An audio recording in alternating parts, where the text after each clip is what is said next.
দেশের কোথাও কোনো ধরনের সারের সংকট নেই বলে জানিয়েছেন কৃষি উপদেষ্টা। সারের সব সিন্ডিকেট ভেঙে দেওয়া হয়েছে জানিয়ে উপদেষ্টা বলেন, তিনি দায়িত্বে থাকা অবস্থায় সারের দাম বাড়বে না। অনেক অনেক ধন্যবাদ। বছর জুড়ে এই সিন্ডিকেটের নিয়ন্ত্রণে থাকে সারের বাজার। এই সিন্ডিকেটের কারণে সরকারের ভর্তুকির সুফল পৌঁছায় না কৃষকের ঘরে। এমন প্রেক্ষাপটে সরকার নতুন সার নীতিমালা বাস্তবায়নের উদ্যোগ নিয়েছে।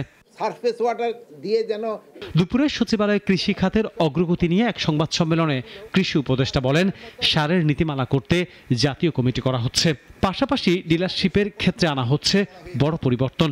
দেশে সারের কোনো ঘাটতি নেই, আগামী মৌসুমেও কোনো ঘাটতি যেন না হয় সেই লক্ষ্যে আমরা ইতিমধ্যেই প্রয়োজনীয় পদক্ষেপ গ্রহণ করেছি। সার আমদানিতে সকল সিন্ডিকেট ভেঙে দেওয়া হয়েছে। বৈশ্বিক মূল্যের সাথে সামঞ্জস্য এখন সার আমদানি করা হবে।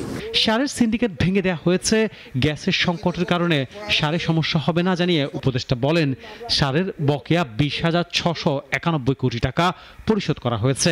চাহিদা মতো সার আমদানি করে সরবরাহ করা হয়েছে। আপনারা জানেন, আমরা দায়িত্ব গ্রহণ করার পর অনেক সারেরই পেমেন্ট করা ছিল না। এই জন্য আমরা প্রথম দিকটা কিছুটা অসুবিধা পড়েছি, কিন্তু এখন আল্লাহ দিলে সব বাকি যেটা আছে সবকটা পেমেন্ট করা হয়ে গেছে। এবছর আলু বেশি উৎপাদন হলেও কৃষক প্রকৃত মূল্য পাচ্ছে না। সরকার চায় কৃষকের স্বার্থে আরেকটু আলুর দাম বাড়ুক। আনোয়ার হোসেন, নাগরিক, ঢাকা।